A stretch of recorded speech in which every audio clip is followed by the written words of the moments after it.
in Brisbane and Melbourne. Sydney's opportunity is happening later tonight. But I tell you what, the first stop, and we're honoured that he is Nigel Farage. Joins us right here in the Man Cave. Great man, welcome to Australia. Good to be here. Oh, my great friend. The land of the free. Well, used to be. We occasionally advertise ourselves like that. Now, your events, as always, great celebrations of freedom. The idea that talking about freedom is now considered radical, far-right, dangerous. But before we get to anything else, I want to talk about some of the games that are going on in the so-called free country of Australia, in the so-called free capital of Sydney.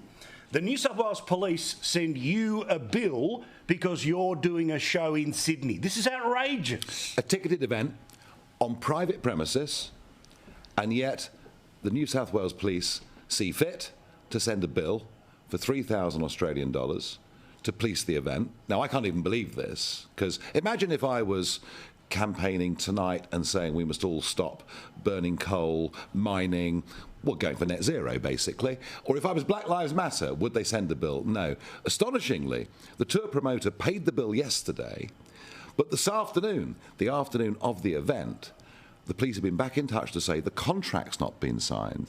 And even though we've paid, if the contract's not signed by 4 o'clock, they'll cancel the event. Now, this is a free speech protection racket. Yeah. I cannot believe it. If this happened in the UK, it'd be front page of every national newspaper. But also, before anyone thinks this is just a bit of hyperbole to sell some tickets, here's the letter. Here's the bill that's already been paid. It's unbelievable. So the theory is what? Because you're going to turn up, a bunch of nutters are going to turn up, and therefore it's a risk to society that you have to pay for? If a bunch of nutters were going to turn up, we'd know it through social media. If there was really going to be a problem, we'd know it through social media. Last night in Melbourne, a few people turned up with a couple of signs giving me a sort of alternative curriculum vitae. But that's How did you handle it? You must have wanted to cancel. Well, I have to tell you, I'm clearly going to have a mental health counsellor after it. I think so. Look, honestly, there's no problem with this event. It's on private property. But you're basically saying, in New South Wales, anyone comes along with a vaguely conservative opinion and you're going to get a bill from the police. What about a new political movement? What about people trying to start from scratch with no funding behind them at all? What I don't understand, Paul, is how in Australia it can have got to this. It gets to the heart of this tour.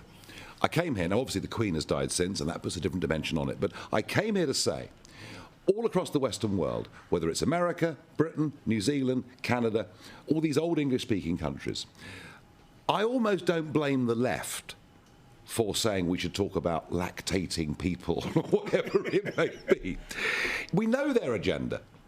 It's the Conservatives not having the courage or the guts to stand up and fight back against this sort of thing. Well, this is the thing, mate. This bill is under a so-called Conservative Premier. This letter is a so-called Conservative This should police be minister. brought up at question time in National Parliament, in State Parliament. It should be discussed, but it seems that Conservative politicians haven't got the balls to do so. So let's talk about whether the right have lost their balls, whether they're dying out. I mean, what is happening here? Because No.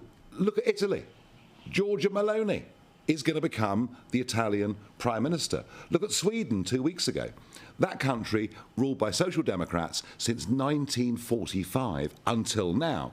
There's going to be a Conservative majority leading Sweden.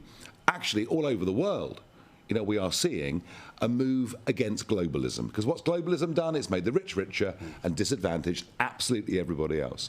But somehow in our countries, we get people who masquerade at election time as being Conservatives, don't have the courage to stand up and fight for our values. Yet when they do, when in 2019 I got rid of Mrs May as Prime Minister. Thank you. That was a very happy day.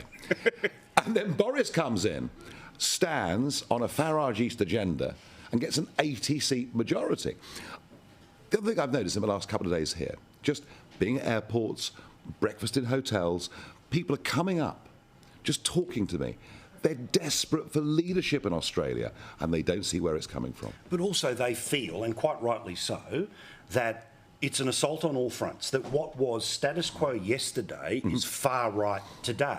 And therefore, as soon as wanting to preserve a status quo is immediately defined by the language police, by the media that reinforce it, the business that back them in, as some sort of sedition against reality. But it's it's just saying I want to hold the line for a country that has borders, that protects its language, that believes in its culture, that understands the reason why we don't have many of the problems the rest of the world has is because of what we have done to this point.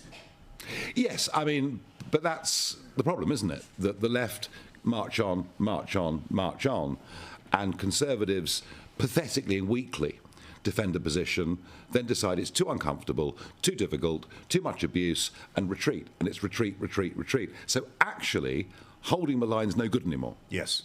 We've got to retake much of the ground that's been lost. And I tell you what, free speech, as we've seen with the New South Wales Police today, getting free speech back, absolute rights of free speech, provided it does not incite anybody or anything. So we have to actually move forwards on this. And that needs leaders of courage. And what these ordinary Australians are saying to me is, who is going to do it? Does anyone feel like they're beginning? I mean, do you pay attention to Pauline Hanson, Mark Latham? What do you think of Peter Dutton? These are important voices, and I'm sure that Peter Dutton is a very, very decent fellow. Shame he can't smile a bit more. Sure he is right now watching the telly. But if we're going to retake ground, and this is the point, as opposed to just holding the line grimly, we're going to need some happy warriors. Great point. We're going to need some inspiration. We're going to need some excitement. We're going to need to get a lot of young people, too, on our side with this. So I'm not being critical of Peter Dutton. He's a very decent man. But we need more people out there with guts, courage, prepared to take the stick. And just the general feeling I'm getting, from ordinary Australians is they're worried there's a lack of people. Well, I always say, they used to talk about, punk, of course, and anti-establishment were all things about bagging the Queen or having a go at religious institutions. You want to be a punk now, you're looking at it. You don't need the mohawk anymore. You don't need the crazy hair. You don't need to burn flags or write things. You're seeing it right here. And this is the pushback, and this is what we're going to try to do here. So this is what punk looks like. God love your Twitter. A couple of questions I got from the good people that are watching us right now, okay? Which is, Anna asks that you swept through the UK, Trump swept through the United States. Is Australia ready for our own Nigel Farage or Donald, and who could it be? We kind of answered that, but... I don't know who it's going to be.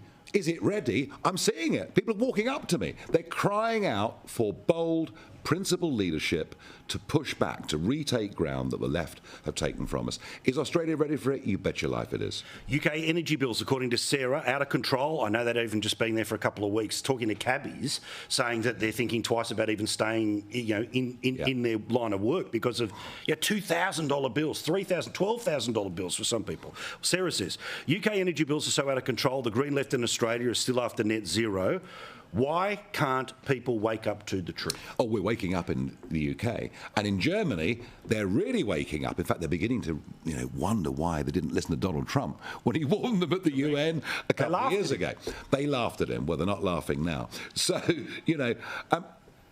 all I would say, Australia, if you go down the net zero route, you will have to export manufacturing jobs and mining jobs and become an energy importer. And then you can reduce the amount of CO2 you produce.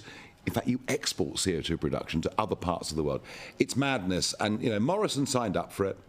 He did it at COP26 in front of the world leaders, looking virtuous. I may be wrong, but I don't think in Australia you've had a proper debate about what net zero really means. Look at what it's doing to us. We are facing the prospect of the lights going out in February. Don't do it. Absolutely. And by the way, if you do it, China, who built last year 80 giant coal-fired power stations, are literally laughing at us. Great, man. It is, as always, a thrill to talk to you. Thank you for doing what you do for us each and every week. Good on you for kicking ass on GB News, and make the most of your time in Australia. Pleasure to be here. Thank you. Paul, thank you. Nigel Farage, he is the king of free speech, the man who changes the world, the man who bends the universe in the right direction. NigelLive.com.au, NigelLive.com.au is how you can get your tickets. See this bloke in Australia.